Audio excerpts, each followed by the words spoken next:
월드컵 날라리 방송 한준희 장전의 원투펀치 371회 1부 시작해 보도록 하겠습니다.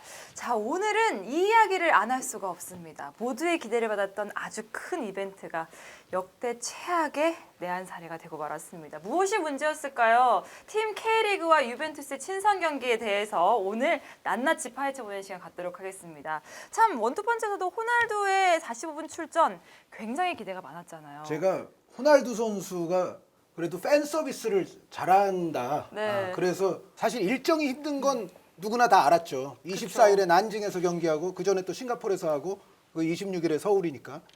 근데 호날두 선수의 또 2007년 이 모습을 돌이켜 봐도 2007년에는 사실 호날두 선수 열심히 뛰기도 했고 플러스 팬 서비스까지 굉장히 좋았거든요. 네. 그래서 그런 걸로 호날두 선수 잘 뛸 것 같다. 라고 지진한 편인가요? 뭐 얘기했는데 너무도 죄송하다는 말씀을 일단 먼저 드리겠고요. 이거는 뭐 예측 뭐 이런 문제가 아니라 우리가 죄송한 건 아니죠. 정말 예측 불가였으니까요. 그리고 이제 두 번째로는 뭐 제가 사실 경기 한 후반부에도 한번 말씀을 드리긴 했는데 제가 다 죄송하다고 제가 경기 중에도 말씀을 드렸거든요. 근데 다시 한번 많은 이 불쾌한 사태를 또 중계한 것에 대해서 저도 참 마음이 안 좋고 심지어 죄송하기까지 합니다. 저는 일단 감성적인 접근을 먼저 하면 뭐 유벤투스 팬들에게도 큰 상처가 됐겠지만 또 호날두 선수를 그동안 좋아했던 어린 팬들이 상당히 많아요. 제 아들 뭐 친구 또래들도 그 어린데 뭐 게임을 통해서도 그렇고 네. 지방에서 지방에서 그 돈을 많이 써서 왔던 팬분들도 있지만 TV로 봤던 그런 팬들 중에서도 뭐 울고 이런 어린 친구들도 많고 축구 팬의 한 사람으로서 상당히 이번 친선 경기는 많은 사람에게 상처를 줬어요. 비단 거기 직접적인 피해를 또 입었던 티켓을 끊고 들어가신 분들도 있지만 네. 감성적으로 축구 팬의 한 사람으로서 좀 너무 가슴이 아프죠. 제가 이제 현장에 있었던 어떤 증언을 좀 해드리자면 일단 제가 그날 이제 오프닝을 또 굉장히 일찍 찍게 돼 있었기 때문에 라커룸에서 그래서 굉장히 일찍 갔어요. 평소에 중계는 제가 뭐 2시간 전에 가면은 잘 가는 건데 네. 한 3시간 반 전에 갔거든요. 그런데 서울 월드컵 경기장 저기 저 주차장 들어가는 데서부터 그러니까 우리가 뭐 연도에 뭐 운집한 시민들 뭐 그런 네. 표현하잖아요. 그런 정도로 정말 관중들이 계셨어요. 그래서 저도 거기 이제 통과할 때 뭐 쉽게 통과하기가 좀 어렵더라고요. 다 인사하고 막 손 흔들어 드리고 뭐 그렇게 경기 시작 몇 시간 전부터 그랬고요. 네. 그리고 제가 그날 봤던 관중들 중에서는 정말 그 월차 내고 반차 내고 하시면서 지방에서 올라오신 분이 굉장히 많더라고요. 그러니까 이런 분들은 이제 호날두 선수 뭐 이탈리아나 뭐 유럽 가서 보는 것보다 서울에 가서 한번 내 인생 평생 한번 호날두 선수 보고 싶어. 그렇게 오신 분들이 많으세요. 그런데 심지어 늦게 시작했으니까 또 늦게 끝났잖아요. 그분들 이제 대개 또 어떻게 돌아가셨을지 이제 그거부터 좀 걱정이 되고요. 어떤 분들 뭐 1박 2일 일정으로 오셨다는데 뭐 2박 3일이 돼버리면서 그렇죠. 이제 발을 또 동동 구르신 분들도 계실 것이고 또 제가 또 만났던 관중들 중에는 휠체어 타고 계신 분도 계셨어요. 진짜로요. 몸이 안 좋으신데도 정말 이 경기는 꼭 보고 싶어서 오신 분들이 계셨거든요. 그런데 제가 직접 목격한 상황들만 돌이켜봐도 정말 이거는 정말 참담한 입에 담기 어려운 그런 지경의 일들이 많이 있었죠. 네. 뭐 전날 스케줄도 그렇고 하루 만에 한국에서 모든 거를 소화하기 힘들었다는 거는 압니다. 하지만 팬사인회 노쇼, 경기 지각, 거기다가 호날두 45분 출전 계약 불이행 그것만으로는 설명이 되질 않거든요. 그 이후에 또 유벤투스와 호날두 선수의 태도. 아, 그렇죠. 그 이후에 지금 그게 오늘까지도 더- 계속 이어지고 있는. 그게 더 팬들을 화나게 하는 것 같은데 대체 유벤투스 왜 그랬을까요? 우리가 사실 이러한 유럽에 있는 명문 팀들을 초청을 하는 것이 마지막이 2010년이었잖아요. 네, 리오넬 메시 바르셀로나 네. 초청. 그 전까지는 꽤 초청이 많았어요. 근데 우리가 사실 2010년 이후에는 그 유럽의 명문 팀들이 프리시즌을 소화하면서 수익을 또 많이 얻어요. 그러한 구조 자체가 기본적으로 큰 대회들 있죠. ICC라는 대회. 그런 대회는 미주, 미국, 캐나다, 이 미주 쪽, 그 다음에 중국이나 또 싱가포르 이쪽 아시아 쪽의 큰 시장들, 또 마지막에 뭐 독일 가서는 또 아우디컵, 뭐 이러한 큰 대기업들 하에서 수익을 얻어서 보통 가는 패턴으로 바뀌었죠. 네. 네. 한 2010년대 이후부터는 쭉 그렇게 됐습니다. 그래서 보통 ICC 같은 대회도 중계권이 거의 50여 개국 이상에 팔립니다. 네, 그러니까 중계권료, 뭐 기타 입장 수익, 여러 가지 행사 그런 배분들에 대한 수익이 많아요. 기본적으로 명문 구단들이. 그래서 프리시즌에서 그런 프리시즌 투어를 소화를 하면서 많은 수익을 가져갑니다. 근데 그런 상황에서 사우스 코리아, 우리나라 시장은 사실은 한 2010년 그런 큰 대회들이 많이 생기면서 거의 보지 않는 시장이 됐었어요. 네. 네. 왜 그러냐면 우리 쪽은 중계권도 예를 들어 세리아 같은 경우 특히 프리미어리그는 좀 다릅니다. 세리아 같은 경우는 우리는 중계권료도 상당히 적어요. 이 우리나라 시장 자체가 대신에 뭐 중국이나 뭐 특히 싱가포르 이쪽 동남아 지역 그래서 뭐 IMG라는 뭐 회사, 뭐 폭스 그러한 이제 회사들이 중계권들을 사서 배분을 하고 또 팔고 하는데 우리나라 시장은 정말 작은 시장이에요.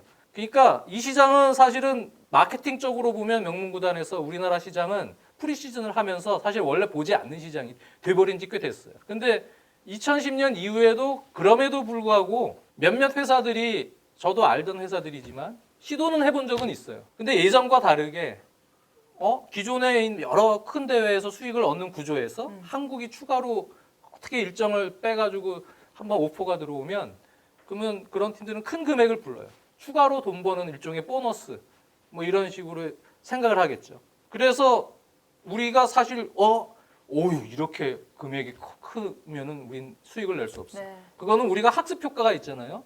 2010년에 바르셀로나 경기 초청을 했는데 그때도 역시 리오넬 메시라는 스타 때문에 이게 수익이 이른바 계산을 해보니 똔똔인 이상이 나올 수 있다라는 계산하에 들어간 거죠. 근데 그때도 이제 처음 진행했던 회사예요. 처음 스포츠 마케팅 회사를 차려서 그 큰 거를 한번 시도를 했는데 그때 메시 선수가 30분을 뛰어야 된다는 저도 기사를 통해서 다시 한번 확인했지만 네네. 30분을 뛰는 조항이 있는데 저도 기자회견장에 있었지만 경기 전날 가르디올라 감독이 기자들이 메시 내일 몇 분 정도 뜁니까 얘기하니까 내일 메시는 안 뛴다고 얘기했어요. 네, 그렇죠. 네, 그래서 술렁이었던 분위기가 기억이 나는데 왜 그런가 하면 당시에도 위약금이 적었어요. 15분만 근데 메시는 뛰었어요.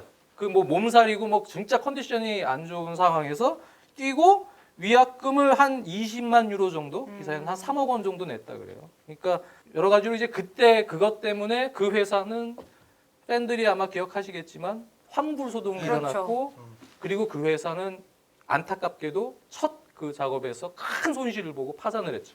그런 상황에서 우리는 유치하기가 너무 힘들었어요. 근데 지금 9년 만에 이것을 다시 한번 유치를 한다. 성공했다고 했을 때는 정말 엄청난 각오를 하고 진행 주최사는 시도가 됐어야 되고 철저한 계약 조건하에 들어갔어야 돼요. 네. 우린 그런 아픔이 있고 그리고 그때도 가장 크게 피해를 본 건 당시에 경기장에 갔던 우리 팬들이에요. 때문에 이러한 계약은 무엇보다 팬은 먼저 생각을 하고 들어가는 계약이 돼야 되는 거예요.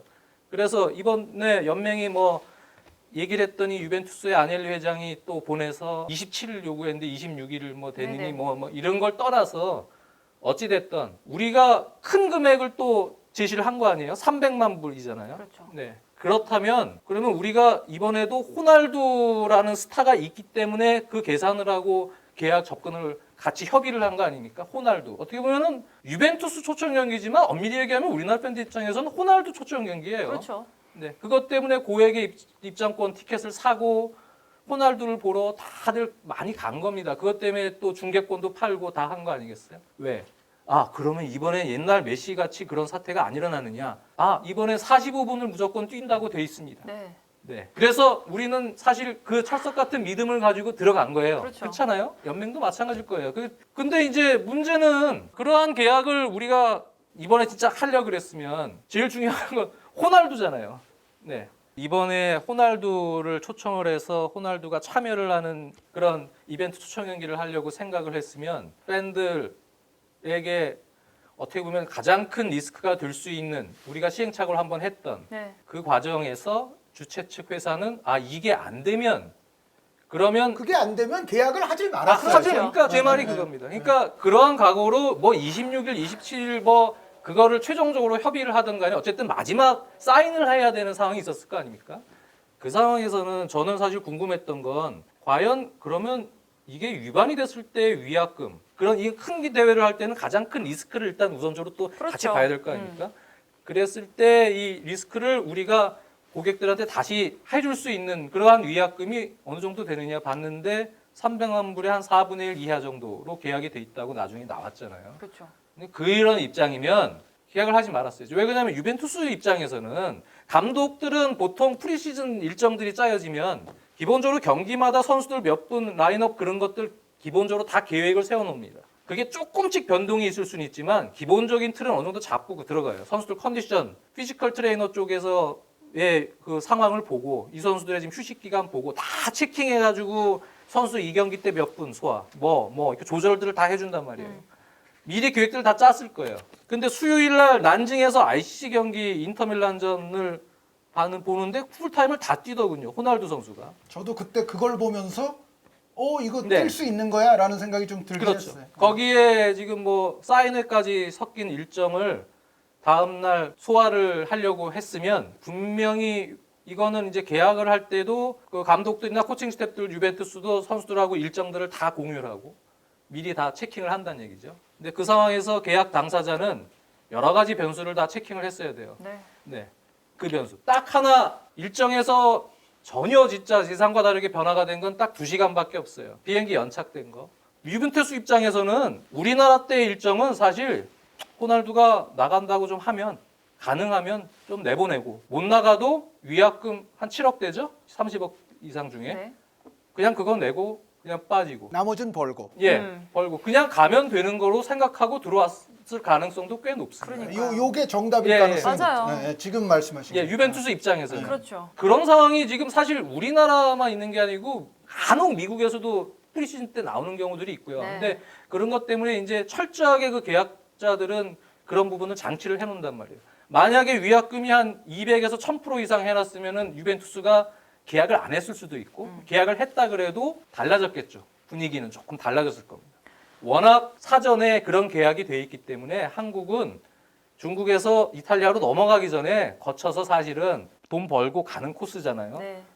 거기서 호날두의 상황에 따라서 위약금 낼 수도 있고 안 낼 수도 있고 유동적으로 그냥 가고 지나갈 수 있는 상황이 돼버렸다는 얘기죠.